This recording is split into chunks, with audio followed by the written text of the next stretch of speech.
He thought he could crush her with a single email. He thought his millions made him a god and her silence made her weak. Alexander Ward made the fatal mistake of confusing poverty with powerlessness. He looked at his quietest tenant and saw a victim he had no idea he was staring directly into the lens of a hidden camera that was about to destroy his entire empire. In a world where the rich get richer and the good guys seem to finish last, it's easy to feel like justice is a fairy tale.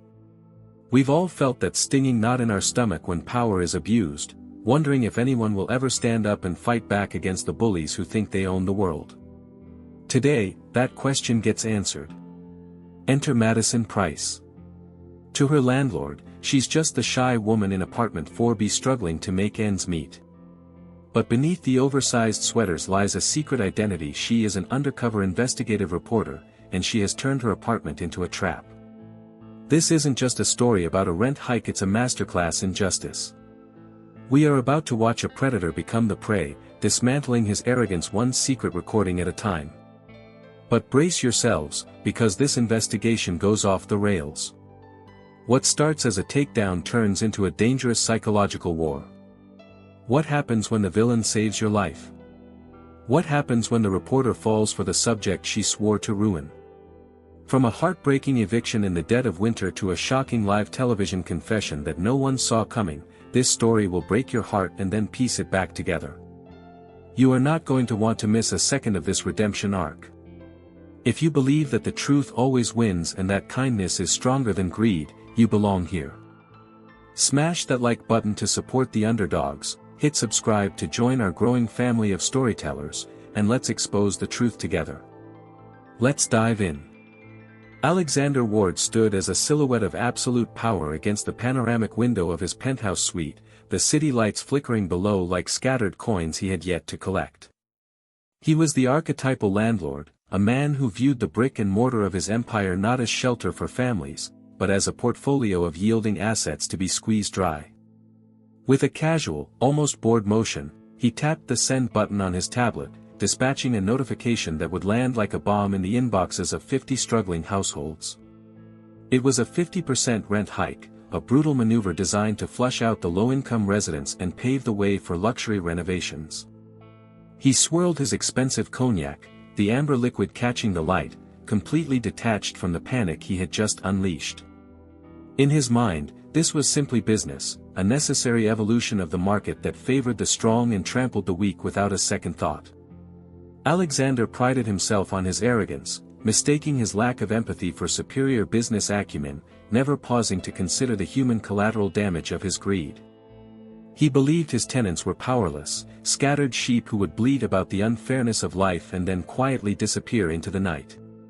He had calculated the profit margins down to the last cent, but he had failed to account for the variable of human will. High above the streets, insulated by soundproof glass and millions of dollars, he felt untouchable, the king of a castle built on sand. Meanwhile, several floors down in apartment 4B, the digital chime of an email notification sliced through the heavy silence of a modest, well-kept room. Madison Price sat there, wrapped in an oversized knit sweater that swallowed her frame, looking every bit the struggling, introverted tenant she pretended to be. She read the email, her expression shifting from mild curiosity to a sharp, cold focus that didn't match her shy persona. To the outside world, and especially to Alexander, she was a nobody, just a quiet woman who paid on time and avoided eye contact in the hallway. But beneath that unassuming surface lay a secret identity that was far more dangerous than Alexander's lawyers. Madison wasn't just a tenant trying to make ends meet, she was a seasoned investigative reporter renowned for taking down corrupt figures who thought they were above the law. She had moved into the building months ago, following whispers of Alexander's unethical practices, waiting for a smoking gun just like this. The email on her screen wasn't a tragedy to her, it was evidence, the catalyst she had been patiently waiting for to build her case. She set her mug down on a coaster, her movements precise and deliberate, the poor girl mask slipping just enough to reveal the predator underneath. This rich man poor woman scenario was a fabrication she had carefully constructed, a trap set for a man blinded by his own ego. The building began to vibrate with the collective anxiety of its residents, the thin walls failing to contain the immediate fallout of Alexander's digital decree. Madison could hear the muffled arguments of the couple next door, the terrified questions of a mother wondering where her children would sleep next month. It was a symphony of humiliation orchestrated by one man's avarice, and it sickened her to her core, fueling a righteous anger. She knew that for Alexander, these people were just obstacles to a higher net worth, faceless hurdles to be cleared. But to Madison, they were the story, the heart of the shocking truth she was determined to broadcast to the world. She opened her laptop, creating a new folder labeled Simply Ward, and began to document the timeline of events with the efficiency of a seasoned professional. The contrast between her cramped, drafty apartment and the luxuries she knew Alexander enjoyed upstairs was the perfect backdrop for her narrative. She wasn't just going to fight the eviction, she was going to dismantle his reputation brick by brick, using his own hubris as the wrecking ball. The eye-opening reality of the situation was that Alexander had just handed the weapon of his own destruction to the one person capable of wielding it. He thought he was hunting rabbits, unaware he had just walked into the den of a lioness. As night deepened, Madison walked to her window, looking up at the glowing aura of the penthouse that loomed over the neighborhood like a watchful, malevolent eye. She knew the road ahead would be dangerous. Alexander Ward was a powerful man with resources she couldn't match financially. But she had something he didn't: the truth, and the burning desire to see justice served on a silver platter, cold and undeniable. She closed her blinds, sealing herself in her war room, ready to turn this rent hike into a revolution. The game had officially begun, and the man upstairs didn't even know the dice were loaded. The morning after the announcement, the lobby of the building was a chaotic sea of anxious faces and hushed, fearful conversations among the tenants. Alexander Ward swept through the entrance like a monarch visiting his subjects, his tailored suit a shield against their desperation. He expected resistance, shouting, perhaps even tears, but he was met mostly with the crushed silence of defeat. When his eyes landed on Madison Price, he paused, expecting the quiet mouse from 4B to finally squeak a protest. Instead, she simply nodded, accepting the new terms with a terrifying, submissive calm that fed his arrogance even further. Madison played her role to perfection, lowering her eyes and clutching her worn-out purse, as if terrified of offending the great landlord. Inside that purse, however, a high-definition lens was silently recording every sneer, every dismissive wave of his hand, capturing the essence of his cruelty. She had mastered the art of being invisible, of becoming part of the background furniture, while her mind recorded every detail. This was the discipline of an undercover agent, the ability to swallow pride in the moment to secure a greater victory later. Alexander smirked, taking her silence for weakness, completely unaware he was being dissected by a master. She walked to the mailboxes, her hands trembling slightly, not from fear, but from the adrenaline of the performance and the weight of the secret she carried. Hidden beneath her bulky coat was her press badge, a talisman of her true power, burning against her chest like a hidden brand.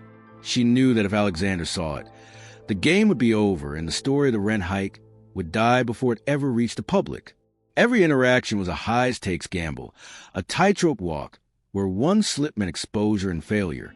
Madison breathed deeply, centering herself, channeling the rich man, poor woman dynamic to keep him confident and unsuspecting. As she fumbled with her keys, she overheard Alexander berating the elderly superintendent for a smudge on a glass door, his voice dripping with condescension. It was a perfect vignette of his character, a moment of casual nastiness that Madison knew would play well on the evening news.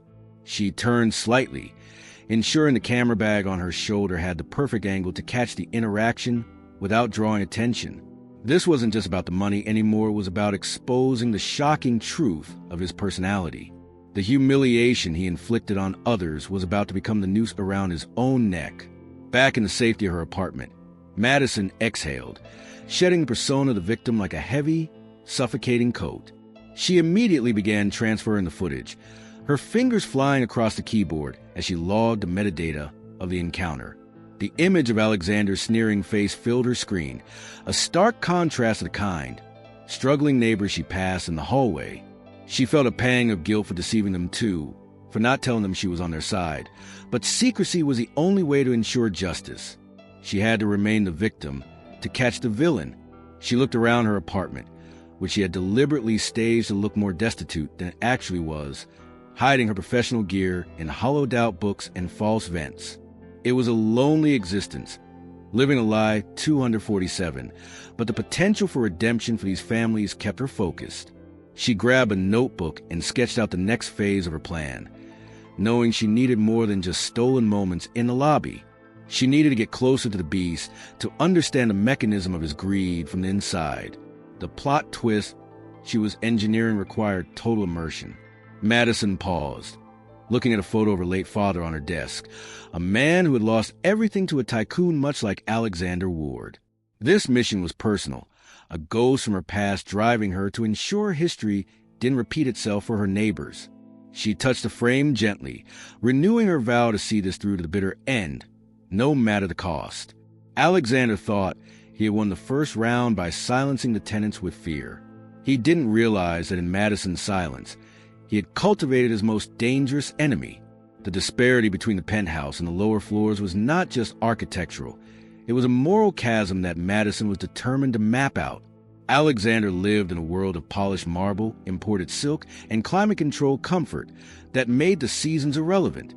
He drove a sleek, silver sports car that roared like a beast, parking it in a reserved spot that took up the space of a small playground.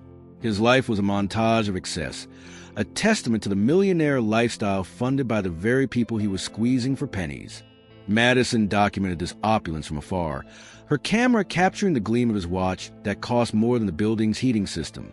In stark contrast, the third floor smelled of damp plaster and the lingering scent of cheap, boiled dinners, the aroma of survival.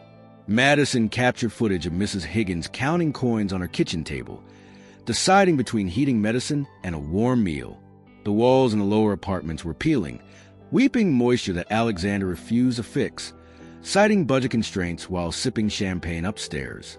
This visual rich man, poor woman dichotomy was a heartbeat of her story, a visceral display of inequality. It was an eye-opening tour of how the other half truly lived, struggling the shadow of a giant. Alexander would often host lavish parties on his private roof deck, the sound of laughter and clinking glasses drifting down to the open windows below. To the tenants, it was a taunt, a reminder of the resources that were being hoarded while their rent checks cleared. Madison sat in the dark, recording the audio of the festivities, overlaying it in her mind with the sound of a crying baby from the apartment next door. The juxtaposition was sickening, a clear audio portrait of arrogance dancing on the ceiling of desperation. She knew this segment of her report would enrage the public, sparking the flame of instant karma. One rainy afternoon, Madison filmed the leaking roof in the main hallway, water dripping into a plastic bucket with a rhythmic, maddening plink-plink. Minutes later, she caught Alexander stepping out of the elevator, carefully stepping over the puddle with a look of disgust, not at the disrepair, but at the inconvenience to his Italian shoes. He didn't call a repairman, he just kicked the bucket aside and kept walking, leaving the mess for someone else. It was a small moment, but it screamed of his character, a total lack of stewardship or care. This was a landlord in his truest form, a parasite who resented the host. Madison's own apartment was a stage set for this struggle. She kept the heat low to mimic the neighbor's plight, shivering under blankets as she edited her footage. She felt the cold seep into her bones, a physical reminder of the stakes, blurring the line between her cover and reality. She wasn't just observing the humiliation anymore, she was living it, feeling the bite of the winter air that Alexander's thermostat kept at bay. It fueled her writing, giving her script a raw, authentic edge that no amount of imagination could replicate. She was becoming the voice of the voiceless because she was shivering right alongside them. She interviewed a young couple, faces blurred for their protection, who showed her the mold growing behind their infant's crib. They spoke of Alexander with fear, terrified that complaining would lead to an even faster eviction or blacklisting. Madison listened, her heart breaking, promising them that justice was coming. Though she couldn't say how or when, she held the mother's hand, feeling the roughness of hard work, contrasting it mentally with Alexander's manicured, soft palms. The evidence was mounting, a mountain of neglect that would soon bury the man at the top. The shocking truth was that Alexander wasn't just negligent, he was actively predatory, allowing conditions to degrade, to force people out naturally. Madison realized his plan was a two-pronged attack: financial pressure, through the rent hike and physical discomfort through neglect. It was a cruel, calculated strategy that treated human beings like an infestation to be fumigated. As she backed up her files that night, Madison felt a dangerous resolve hardening in her chest. She wasn't just going to report the news. She was going to make sure the world saw the monster behind the money. Madison began to weave herself deeper into the fabric of the building's community, turning casual hallway chats into covert investigative interviews. She brought baked goods to the elderly, offered to watch children for tired mothers, and truly listened to their stories. Each conversation was a puzzle piece, revealing a pattern of systemic abuse that went back years before the current rent hike.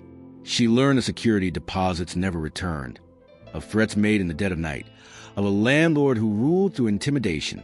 Her quiet tenant persona allowed people to open up, trusting her as a fellow victim rather than an outsider. She sat with Mr. Henderson, a retired veteran in 2A, who wept as he showed her the eviction notice he had received for being 3 days late on rent 5 years ago. Alexander had used that leverage to keep him silent ever since, a sword of Damocles hanging over the old man's head. Madison recorded his shaking voice, her own eyes misting over, feeling the weight of his betrayal by a system that should have protected him.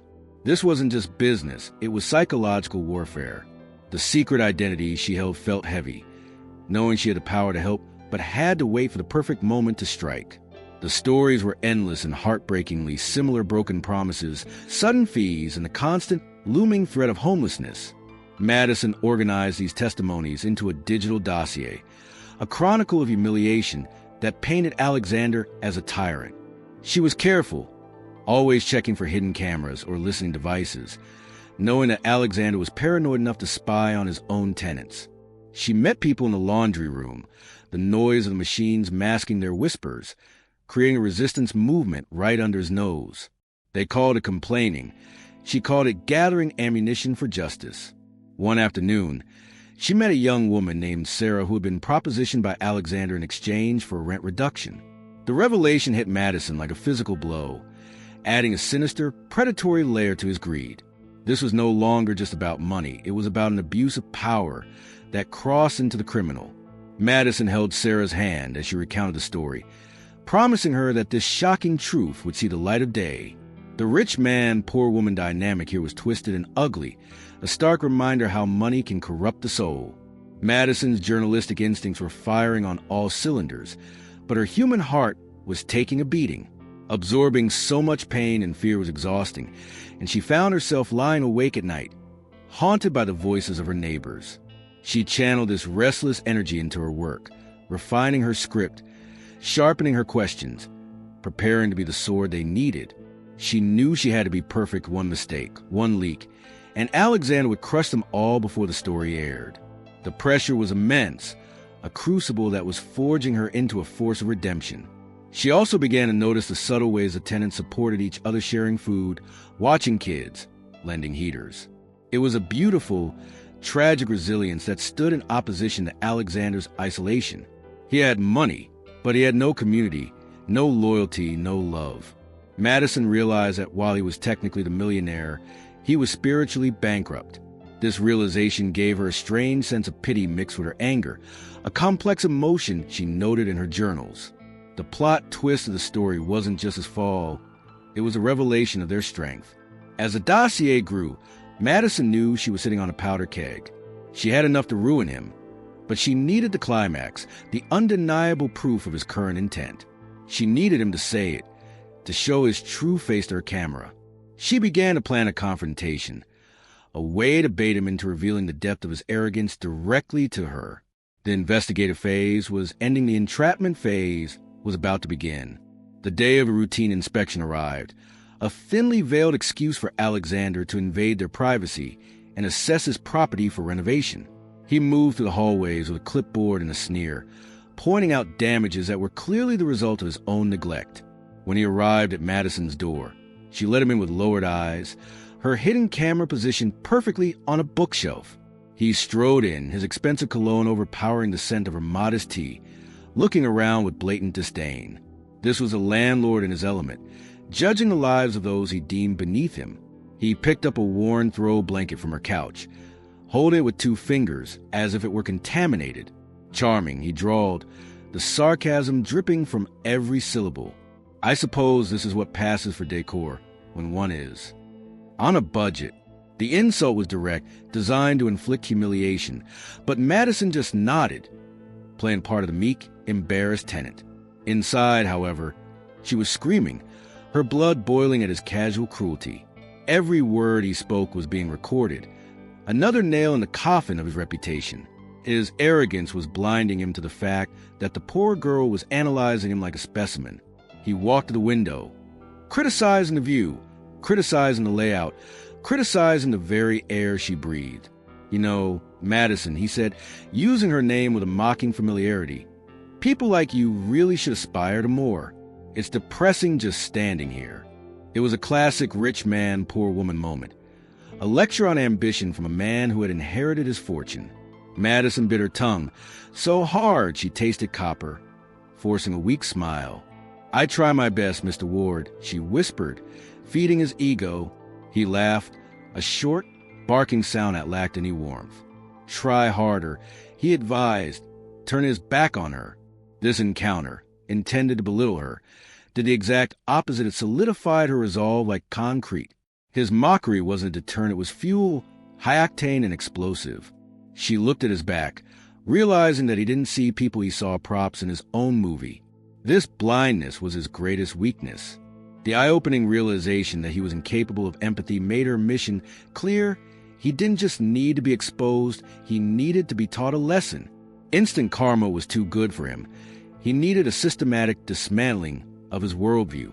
As he left, slamming the door behind him, Madison rushed the camera to check the footage.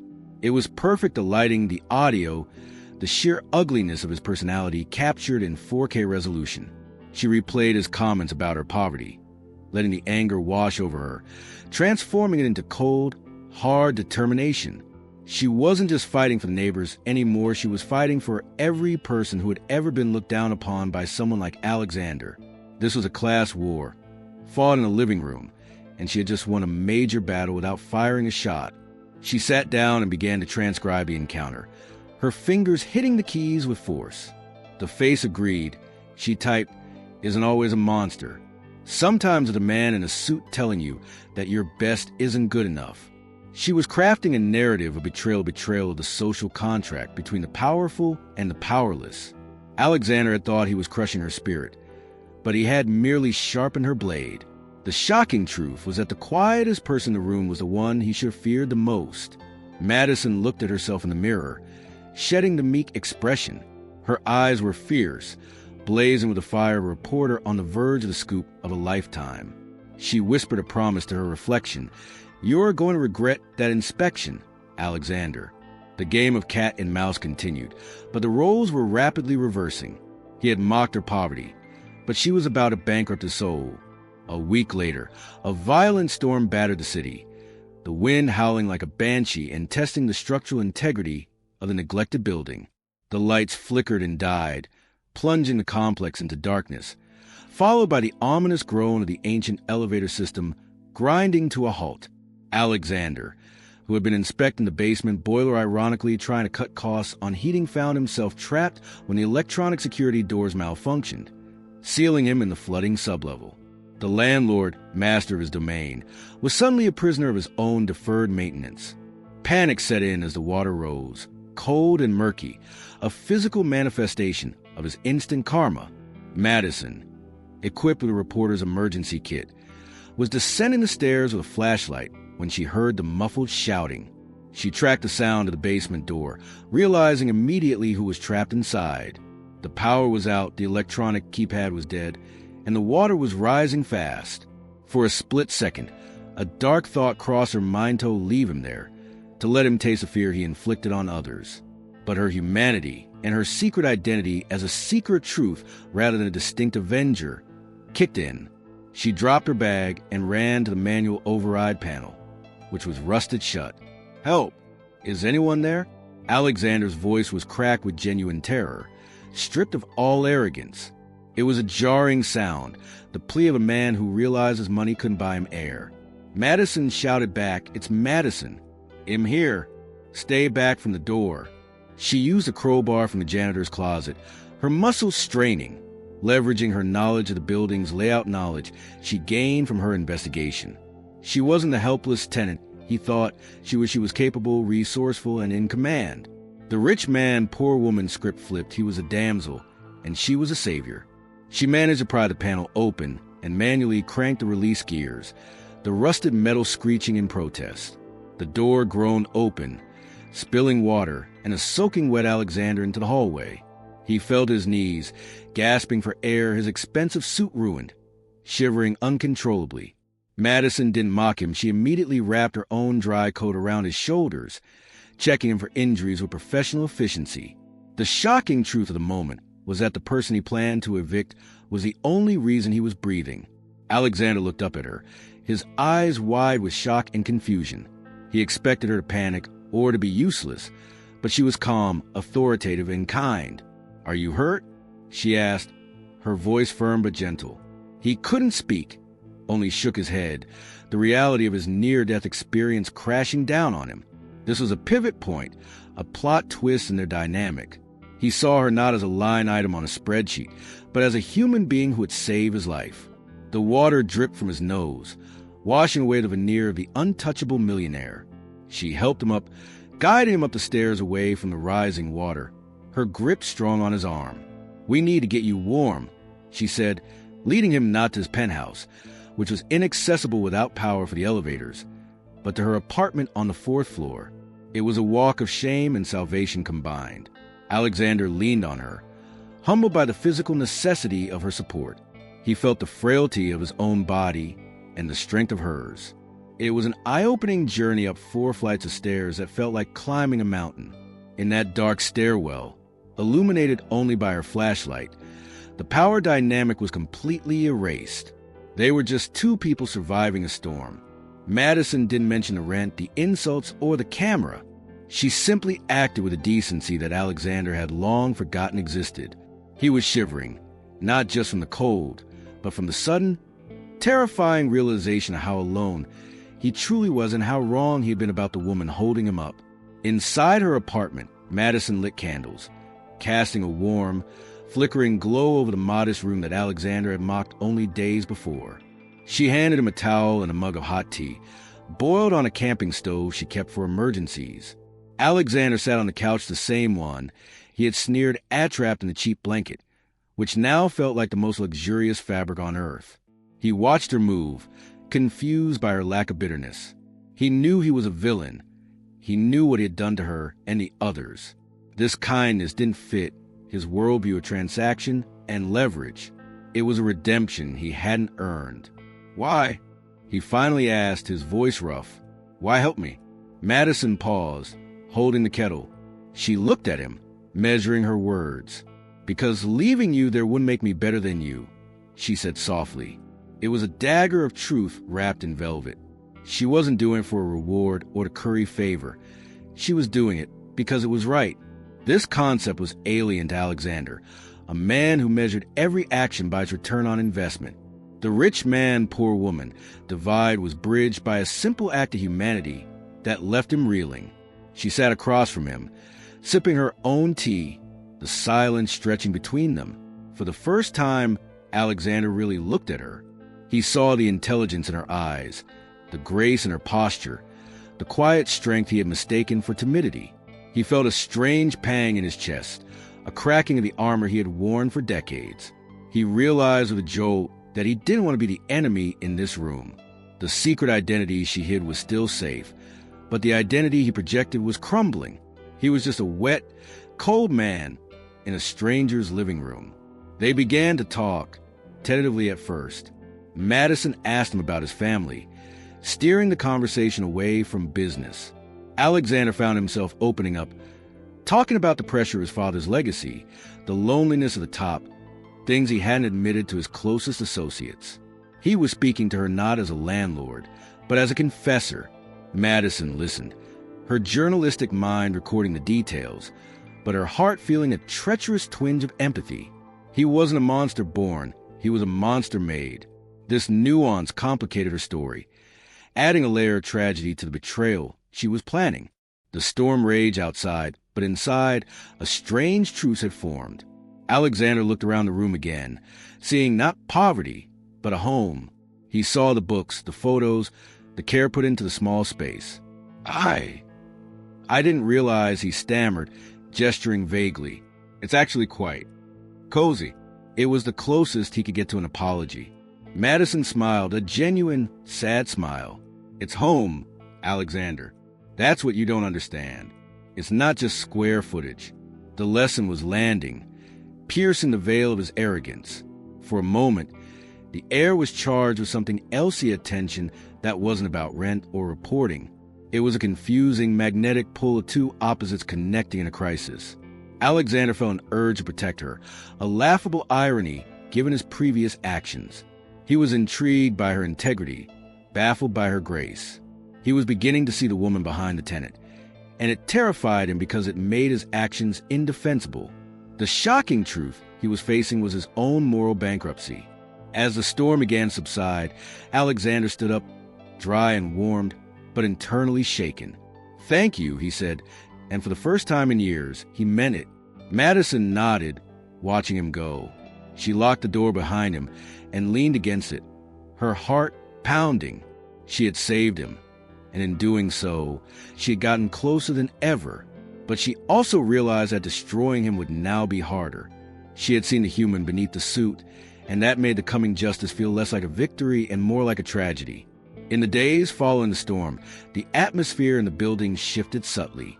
Alexander was seen less frequently, and when he did appear, the hard edge of his arrogance seemed blunted.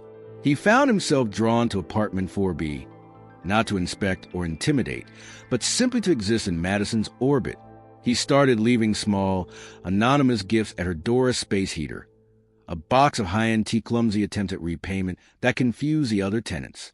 He was fascinated by the woman who had saved him without asking for a cent. It was a love story blooming in the most toxic of soils, unbidden and dangerous.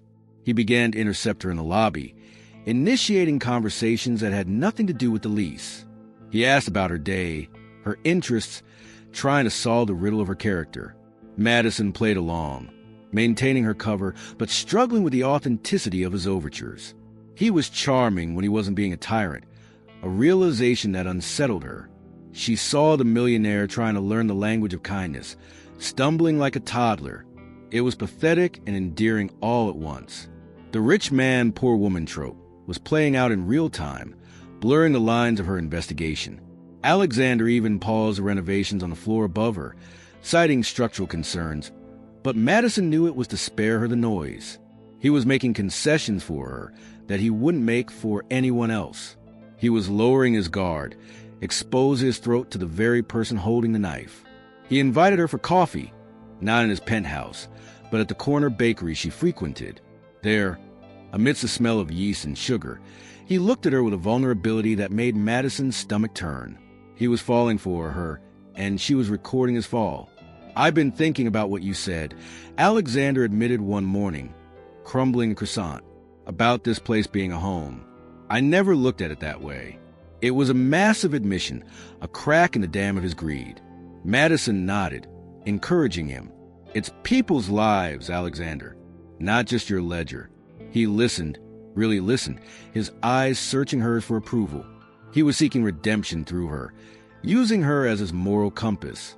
The eye-opening power of her influence was undeniable, but it was built on a lie. Madison felt the weight of regret creeping in. She was manipulating a man who was genuinely trying to change, using his vulnerability as content for her exposé. Was this justice, or was it cruelty disguised as duty? The lines were blurring. She had to remind herself of the weeping neighbors, the evicted families, the years of abuse. One week of kindness didn't erase a decade of villainy. She hardened her heart, reminding herself that the shocking truth had to be told, regardless of her feelings. Alexander, emboldened by their talks, decided to share a secret of his own. He confessed that the rent hike wasn't just about money. It was pressure from his board, a test of his ruthlessness that he felt he had to pass. He was a victim of his own world, trapped in a cycle of expectation. "I don't want to be this guy," he whispered, looking at his hands, "but I don't know how to be anyone else." It was a tragic confession, captured perfectly by Madison's lapel microphone. It was the smoking gun of his intent and his weakness. As they parted ways that day, Alexander touched her hand gently, a spark of electricity passing between them. "You make me want to be better," he said. Madison watched him walk away, her heart heavy with the impending betrayal. He was falling in love with a ghost, a construct designed to destroy him. The plot twist was no longer just about the story. It was about the collision of two hearts that should never have met. She had the evidence she needed, but the cost of using it was rising by the hour. The fragility of their new dynamic shattered on a Tuesday afternoon. Madison had left her apartment in a rush to meet her editor, leaving her laptop open on the coffee table, a careless mistake born of exhaustion and emotional turmoil. Alexander. Intending to surprise her with a deed of trust, he had drafted to freeze her rent, used his master key to leave it on her table. He walked in with a smile, a bouquet of flowers in hand, the image of a man in love. But as he set the flowers down, the screensaver on her laptop flickered off, revealing the video editing software. His eyes widened as he saw his own face frozen on the screener frame from their private conversation at the bakery, labeled target_confession_vinyl, MP4. The smile died on his lips, replaced by a mass of confusion and growing horror. He touched the trackpad, and the timeline came to life. He saw clips of himself in the lobby, audio waveforms of his private calls, scanned copies of his internal emails. The words investigative reporter flashed on a digital sticky note on the desktop. The shocking truth hit him like a physical blow to the gut. She wasn't Madison, the quiet tenant. She was a spy. He dropped the flowers, the vase shattering on the floor, the sound echoing the breaking of his trust. He scrolled through the files, seeing the depth of the deception, the shy mouse act, the kindness during the storm, the coffee dates. It was all a lie, a calculated, cold-blooded operation to ruin him. The betrayal was absolute. He felt a burning bile rise in his throat, a mix of heartbreak and reawakened arrogance. He had opened his heart to her, and she had mined it for content. Alexander stood there, the room spinning. He saw the rich man, poor woman narrative she was constructing, casting him as the devil and herself as the angel. He felt foolish, used, and incredibly stupid. The vulnerability he had shown her curdled into hatred. He was a landlord, the master of this domain, and he had been played like a fiddle in his own building. The humiliation was unbearable. He slammed the laptop shut, his hands shaking with rage. When Madison returned an hour later, she found the door unlocked and the shattered vase. Her blood ran cold. She walked into the living room to find Alexander sitting in the dark, her laptop in his lap, his expression unreadable in the shadows. "Alexander?" she whispered, fear gripping her throat. He looked up, and his eyes were dead, devoid of the warmth she had seen days ago. "Or should I call you Agent Price?" He sneered, his voice dripping with venom. The secret identity was blown. The game was up. "It's not what you think," she started, the classic feudal defense. "Isn't it?" He stood up, towering over her, the old Alexander returning with a vengeance. "You recorded me. You lied to me. You made me believe." He choked on the words, unable to admit that he had fallen for her. "You're not a reporter, Madison. You're a predator." The accusation stung because it held a grain of truth. She had hunted him. The plot twist had arrived, and it was a catastrophe. "I did it for the people you hurt," she shouted, finding her voice. "For the families you're destroying." Alexander laughed, a harsh, bitter sound. "And did you enjoy it? Did you enjoy watching me dance for you?" He threw the laptop onto the couch. "Get out," he said, his voice quiet and terrifying. "You wanted a story? It'll give you a headline eviction." The bridge they had built was burned to ash. The war was back on, and this time it was personal. The fallout was instantaneous and brutal. Alexander retreated into his penthouse like a wounded animal, lashing out with the full force of his legal team. Within hours, an eviction notice was plastered on Madison's door, citing lease violations and illegal surveillance. It was a scorched earth policy. He didn't just want her out, he wanted her erased. The landlord was back, fueled by a betrayal that cut deeper than any financial loss ever could. He felt like a fool for believing in her, for believing he could be redeemed. He ordered the security staff to escort her out, stripping her of the dignity of a private departure. He wanted the other tenants to see it, to see what happened when you crossed him. It was an act of pure arrogance, a desperate attempt to regain control over a world that had spun off its axis. He stood on his balcony, watching the police car arrive, called by him to ensure she left premises. He told himself he was winning, that this was justice for her deceit, but the victory tasted like ash. Inside, Madison packed her bags in a frenzy, tears streaming down her face. Not because she was leaving, but because of the look in Alexander's eyes. She had seen the good in him, and by exposing the bad, she had killed it. She felt profound regret for the method, if not the mission. She secured the hard drive with the footage her prize, but it felt heavy, like a stone around her neck. She had the story, but she had lost something else, something she hadn't realized she valued until it was gone. The neighbors watched from their cracked doors as Madison was led away. They didn't know she was a reporter. They only saw the nice lady from Forby being thrown out like trash. It spread a wave of terror through the building. If she could be evicted so easily, who was safe? Alexander's display of power backfired instead of respect. It bred pure hatred. The rich man, poor woman narrative was playing out in the lobby, but the audience wasn't cheering, they were mourning. Alexander drank alone in his penthouse, the silence deafening. He replayed their conversations in his head, looking for the lies, but finding moments that felt confusingly real. Had she faked the way she held his hand during the storm? Had she faked the concern in her eyes? He didn't know what was real anymore, and that uncertainty drove him mad. He was a millionaire surrounded by luxury, yet he had never felt poorer. He had evicted the one person who had actually seen him. He picked up the phone to call his lawyers, ordering them to sue her for defamation, to bury her publication in paperwork. He wanted to destroy her career as she had tried to destroy his reputation. It was a tantrum of instant karma reversed, a man using his wealth as a bludgeon. She thinks she can expose me? He muttered to the empty room.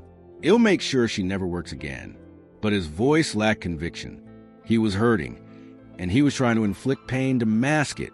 As Madison walked out into the cold night, her possessions in a box, she looked up one last time. The penthouse was dark. She had gotten her story, but the eye-opening ending wasn't the triumph she expected. She was leaving behind a broken man and a terrified community. She had the truth, but the truth was messy, painful, and complicated. The shocking truth was that nobody had won. The city street was unforgiving. The wind cutting through Madison's coat as she stood on the sidewalk, the heavy metal door of the building clicking shut behind her. It was a final, metallic sound of exclusion. She clutched her box of belongings, the hard drive burning a hole in her pocket. She was technically a successful investigative reporter who had escaped with the goods, but she felt like a failure. She had been thrown out not just from a building, but from a potential life she had glimpsed. Her heart was broken, a casualty of her own undercover operation. She hailed a cab, her hands shaking. As she rode away, watching the building disappear into the distance, she couldn't stop crying. She cried for the neighbors left behind, for the unfairness of it all, and confusingly, for Alexander. She remembered the terrified man in the basement, the vulnerable man in the bakery. She had betrayed that man to catch the tyrant. The duality of her actions weighed on her. This wasn't the clean-cut justice she preached in her articles. It was muddy and gray. Arriving at her real apartment, a sterile, safe place that felt alien after months in the tenement, she dumped her gear on the table. She should have been celebrating, calling her editor, popping champagne. Instead, she sat on the floor, staring at the wall. The rich man, poor woman story was supposed to be about empowerment, but she felt powerless to fix the emotional wreckage she had caused. She had the footage to ruin him, but the desire to do so was waning, replaced by a deep sense of regret. She opened her laptop to edit the final piece. The footage of Alexander mocking her poverty played on the screen. It made her angry again, reminding her of why she started. But then she saw the clip of him in her apartment, the softness in his face. She paused the video, her finger hovering over the delete key. She couldn't publish this. Not like this. It felt like a betrayal of the human connection they had shared, however brief. She was stuck between her duty as a journalist and her feelings as a woman. The story was unfinished. It had a beginning and a middle, but the end was a gaping wound. If she published it now, she would destroy him completely. If she didn't, she would abandon the tenants. It was an impossible choice. The eye-opening dilemma of ethical journalism was crushing her. She realized that the truth wasn't just facts, it was context. And the context here was a man struggling against his own nature, a struggle she had interrupted. She spent the night pacing, unable to sleep. The image of Alexander's hurt face when he found the laptop haunted her. He hadn't been angry at first, he had been heartbroken. That reaction told her everything. He had cared. The plot twist was that the villain had a heart, and the hero had broken it. Madison Price, the champion of the people, felt like the villain of her own story. By morning, she made a decision. She couldn't just air the hit piece. She needed to tell the whole story, the complex, messy truth. Or maybe she needed to save him from himself one last time. She looked at the hard drive, realizing it wasn't a weapon anymore. It was a bargaining chip, not for money, but for redemption. She wasn't done with Alexander Ward yet. Back in the penthouse, the silence was driving Alexander to the brink of madness. In his rage, he had confiscated a backup drive Madison had left behind in her haste, or perhaps he hoped she had left it on purpose. He sat in his study, a glass of whiskey in hand, preparing to watch the evidence of her treachery, to fuel his hate so he could sleep. He plugged it in, expecting to hear her mocking him, laughing at his gullibility with her colleagues. He wanted to validate his arrogance and justify the eviction. He clicked on a file titled editor_call_log. The voice of Madison filled the room, but the tone was wrong. She wasn't laughing. She was arguing. "You don't understand, Mark," she was saying to her editor. "He's not just a cartoon villain. There's pressure from the board. There's history there. We can't just paint him as a monster." Alexander froze, the glass halfway to his mouth. He leaned in, listening intently. This wasn't a betrayal. He expected it was a defense. The recording continued. "I see him, Mark. He's trying. He fixed the boiler himself when the storm hit. He was scared, but he stayed. We have to show that side of him too, or we're lying." Alexander's breath hitched. She had defended him. When no one else was watching, when she had no reason to lie, she had fought for his humanity. The shocking truth wasn't that she was a reporter. It was that she was the only person who had ever believed in his potential for good. He clicked on another file, a video diary entry. Madison was sitting on her floor, looking tired. "I think I'm falling for the subject," she whispered to the camera. "God help me. I think he's a good man trapped in a bad life.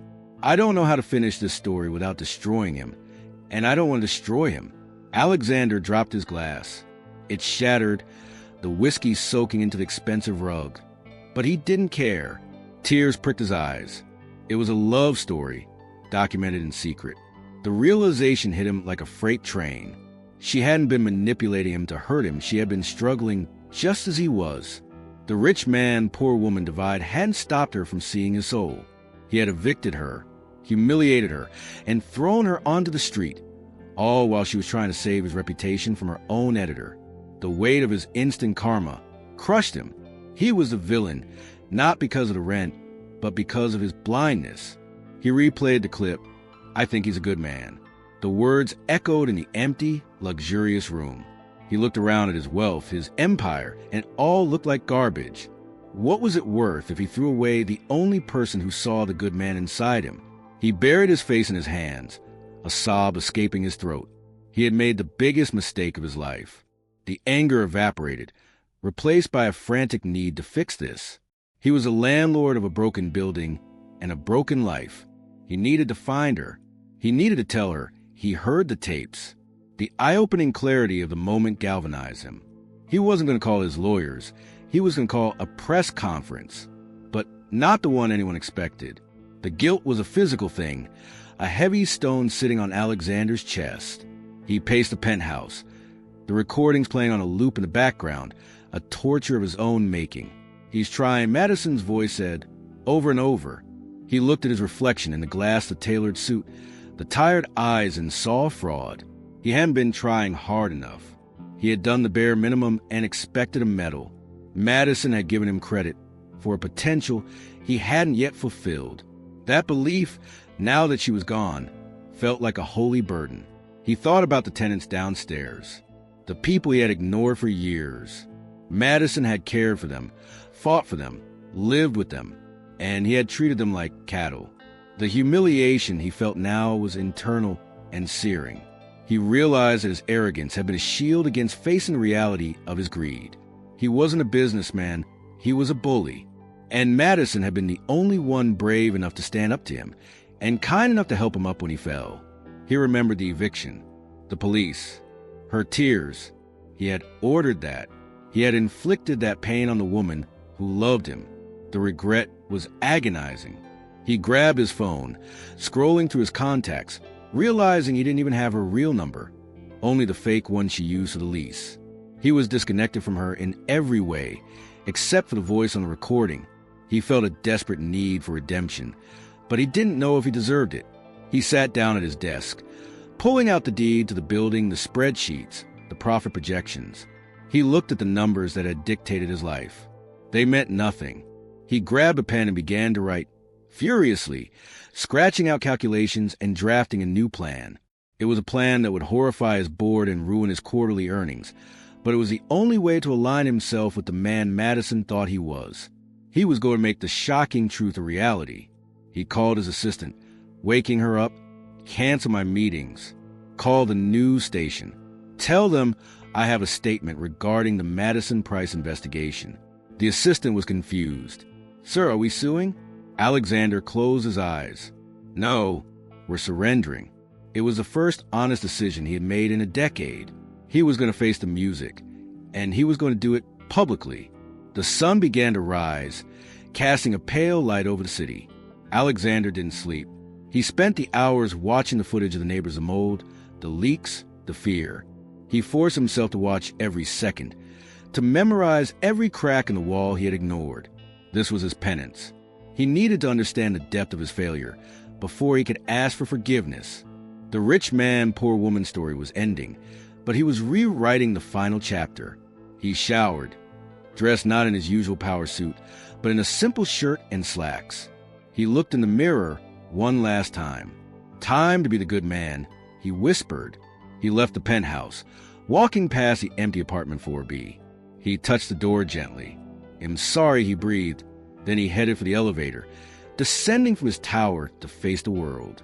Madison was at the news station, sitting in the editing bay with Mark, her editor. Her eyes were red-rimmed, her face pale. They were prepping the segment for the evening news. "We have to run it." "Madison," Mark said gently. "It's a bombshell. The landlord from hell exposed." Madison nodded numbly. "I know. Just be fair with the cuts." She was resigned to destroying Alexander, believing it was the only way to save the tenants, even if it killed her heart. Suddenly, a commotion erupted in the lobby. "He's here. Alexander Ward is here," a receptionist yelled. Madison froze. He had come to stop them. He had brought his lawyers to kill the story. She stood up, her defensive instincts kicking in. She wouldn't let him silence her. She wiped her eyes, putting on her war face. "Let him in," she said, expecting a shouting match, a legal threat, a display of arrogance. Alexander burst into the room, but he was alone. No lawyers, no security. He looked disheveled, frantic. "Madison," he gasped, seeing her. "Wait, don't air it yet." Madison stepped forward, blocking the screens. "You can't stop this, Alexander. The truth is coming out." She was bracing for a fight, for the betrayal to be flung back in her face. "I don't want to stop the truth," Alexander shouted, stopping everyone in their tracks. "I want to complete it." He held up a folder, his hand shaking. "You don't have the ending. You have the investigation, but you don't have the resolution." Madison looked at him, confused. This wasn't the script. This was a plot twist she hadn't anticipated. "What are you talking about?" she asked, her voice wavering. "I heard the tapes," Alexander said, his voice dropping to a whisper. "I heard you defending me. I heard you say I could be a good man." He stepped closer, ignoring the shocked editor and the cameras. "I'm here to prove you right." If you air this now, you expose a villain. But if you let me speak, you expose a change. It was a plea, raw and desperate. He wasn't trying to save his skin. He was trying to save his soul. In going live, Alexander announced, looking at the producer, "Put me on air. Right now, I want to talk to the tenants. I want to talk to the city." Mark looked at Madison. It was unprecedented. A live confession? Madison looked at Alexander, searching for the lie, but finding only desperate sincerity. Her secret identity as a reporter told her this was gold. Her heart told her this was redemption. "Do it," Madison said softly. "Let him speak." She stepped aside, giving him the floor. She didn't know what he was going to say, but she knew the man standing there wasn't the one she had investigated. The eye-opening moment was happening live. Alexander walked to the anchor desk, sat down under the blinding lights, and looked into the lens. He wasn't looking at the audience, he was looking at her. The on-air light turned red. Alexander Ward, the reclusive billionaire landlord, sat alone on the screen of every TV in the city. He took a deep breath. "My name is Alexander Ward," he began, his voice steady but heavy with emotion. "And I am a slumlord." The station gasped. Madison watched from behind the camera, her hand covering her mouth. He was doing it. He was nuking his own reputation before she could. It was the ultimate act of taking responsibility. "For years, I have viewed my tenants as numbers," Alexander continued, looking straight into the camera. "I have raised rents, ignored repairs, and threatened families. I have been blinded by arrogance and greed." He pulled out the papers he had brought. This is a report by an investigative reporter named Madison Price. Everything in it is true. The mold, the code, the cruelty. It is all true. He was validating her work, giving her total credit and accepting total blame. It was instant karma, self-inflicted. "I tried to evict Miss Price because she exposed me," he admitted, his voice cracking. "I felt betrayed. But the real betrayal was mine. I betrayed the trust of the people who live in my building. I betrayed my own humanity." He paused, wiping a tear that escaped. Madison Price didn't just find a story, she found a conscience I thought was dead. The shocking truth was spilling out, captivating the city. Viewers were glued to the screen, witnessing the meltdown and rebirth off a Titan. Madison felt tears streaming down her face again. He was saving her story, validating her integrity, and destroying himself to do it. It was the most romantic, tragic thing she had ever seen. The rich man, poor woman dynamic was shattered. He was stripping himself of his status, leveling the playing field. He was making himself vulnerable to the world, just as the tenants were vulnerable to him. "I am canceling the rent hike effective immediately," Alexander announced. "I am firing my management team. I am personally overseeing all repairs starting tomorrow." He looked at the camera with an intensity that burned. "And I am publicly apologizing to Madison Price. I am sorry I didn't see what you were trying to show me sooner." It was a public humiliation turned into a glorious act of atonement. The phones in the station began to ring off the hook. Social media exploded. It wasn't hate, it was shock and awe. People love a villain, but they love a redemption arc even more. Alexander had just flipped the narrative. He wasn't a monster anymore. He was a prodigal son. He finished his statement and slumped back in the chair, exhausted. The lights dimmed. He looked over at Madison, his eyes asking a single question: was that enough? Madison walked onto the set, ignoring the live feed that had just cut. She didn't say a word. She just looked at him with a mixture of pride and disbelief. He had done the impossible. He had told the truth. After the broadcast, the studio was a buzz of chaos, but Alexander and Madison stood in a quiet corner of the green room. Alexander reached into his jacket and pulled out a thick envelope. "This isn't for the cameras," he said quietly. He handed it to her. Madison opened it. It was a deed to the apartment building. Her name was listed as the co-owner and head of the tenant board. "I don't know how to run a community," Alexander said. "You do. You take the building. It'll provide the funds. You provide the heart." Madison stared at the document. It was worth millions. He was giving away to ensure the tenants were safe forever. "Alexander, I can't take this," she stammered. "It's not a gift," he interrupted. "It's a guarantee." I need to know they're safe from people like the old me. It was his final act of justice, ensuring that no future landlord could ever hurt them again. He took a step closer, his bravado gone, leaving just a man in love. And there's one more thing, he whispered. I heard the tape where you said you were falling for the subject. He looked into her eyes, searching for hope. I know I messed up. I know I evicted you, but I'm asking for a second chance. Not as your landlord, not as a millionaire, just as Alexander. The love story was hanging in the balance. Madison looked at the deed, then at him.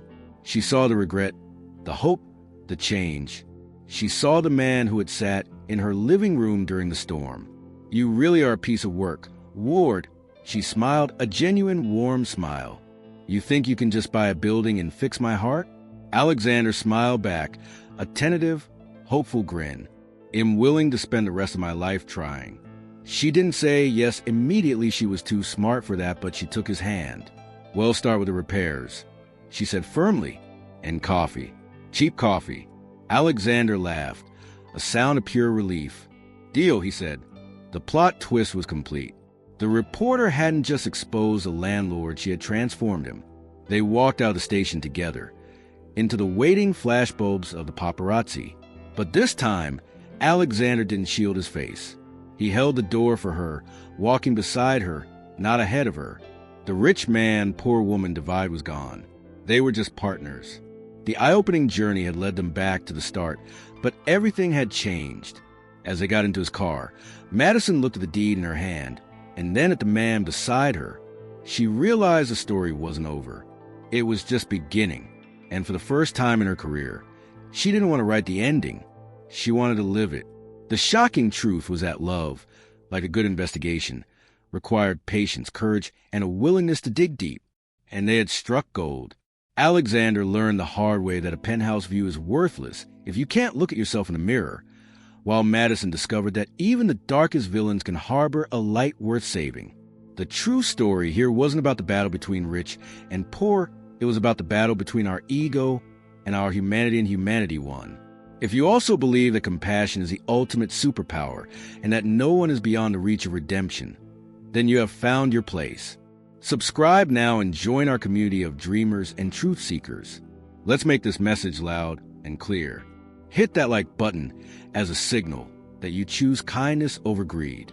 I want to hear from you in the comments. Be honest. If you were in Madison's shoes, would you have forgiven Alexander after he threw you out? Let's talk about it down below. And share this video with someone who needs a reminder that it is never, ever too late to start over. And while the credits roll, know that our channel is a treasure chest filled with emotional journeys just like this one. Don't stop here. Explore our previous videos to uncover other hidden gems of justice and transformation that are waiting for you. And to make sure you aren't left behind when the next emotional wave hits, turn on that notification bell right now. We are cooking up a story for next week that will challenge everything you think you know about trust. You won't want to miss it.